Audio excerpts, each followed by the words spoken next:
Tell us what the Prime Minister is doing, where he is, what his role is. The Prime Minister is the Commander-in-Chief of the Armed Forces, in addition to being the head of government. So he's discharging his constitutional responsibility and duty by leading the armed forces in the counteroffensive against the terrorist TPLF. Where is he exactly today? Obviously, you can't expect me to pinpoint the exact location of the Prime Minister. As we have stated earlier, he's in the front lines. He's providing leadership and guidance to the armed forces. There has been unease among some saying why they haven't heard from the Prime Minister. The Prime Minister has issued a statement the day before yesterday. I think while being on the front line, he's focused on his duties, on the task ahead of him. So that's what he's doing. What can you tell us about the latest fighting, where it is and how it's going? I can tell you that since the TPLF has escalated and expanded the conflict, affecting millions of civilians, displacing close to 2 million in Afar and Amhara regional state, the government has been left with no option but to launch a counteroffensive in several fronts. So this is a very dynamic situation. And since I'm not a military, I don't have expertise in this area, I would refrain from providing further details. We saw where you are in the capital, recruitment drive. We just saw images from that in the report we showed that's been underway. Can you tell us about that?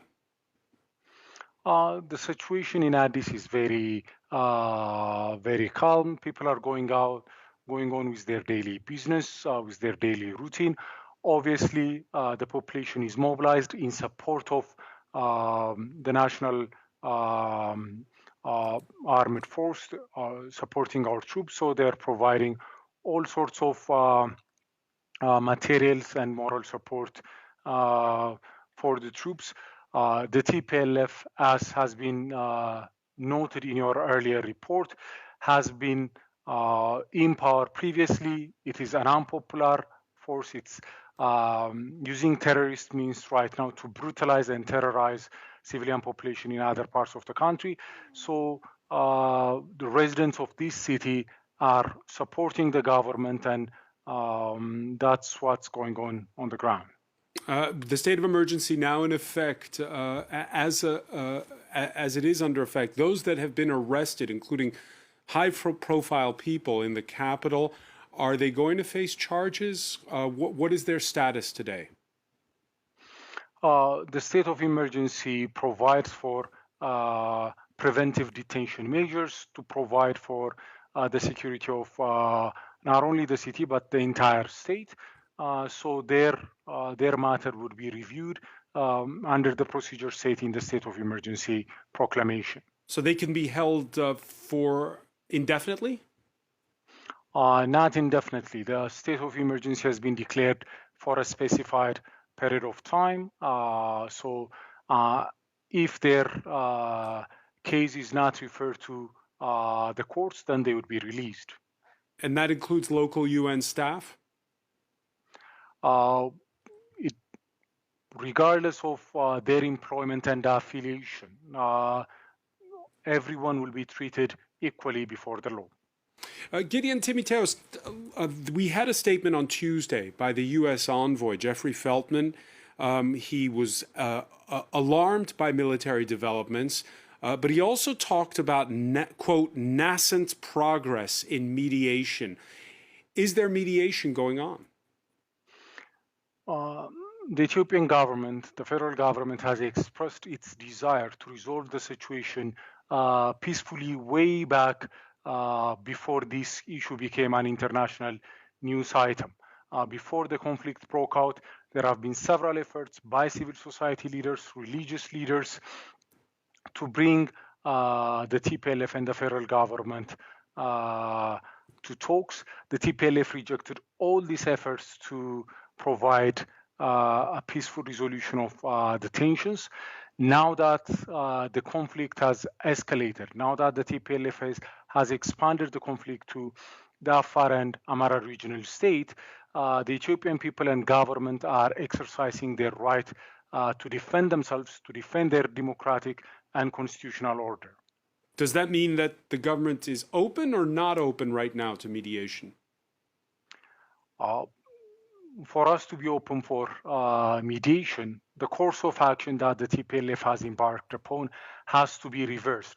The international community has to condemn this kind of behavior, these terrorist tactics, the attack on civilians, and the aggression in the Amhara and Afar regional states. If there is a change in this course of action, if the TPLF renounces violence, then we could explore all options. So for now, not yet, is what I'm hearing from what you're saying. Let me ask you, who would be best placed to mediate between the two warring sides? As we have noted earlier, the Ethiopian government is engaging in a constructive manner with the High Representative of the African Union, His Excellency President Olusegun Obasanjo. So that engagement will continue. One final question for you. The departure we saw in that report of French nationals, not just the French, we're having lots of Western citizens right now leaving Ethiopia, fearing an assault on the capital. What's your reaction when you see those images? There has been a great deal of alarmist and exaggerated, frankly, hysterical reporting from some foreign media outlets. We don't think that's justified and warranted. As I have noted earlier, people are going on with their daily businesses. Shops, banks, schools, offices are all open. So we think that it's a bit exaggerated and unjustified. I want to thank you so much, Gideon Timotheos, Minister of Justice of Ethiopia, for speaking with us on France 24. My pleasure.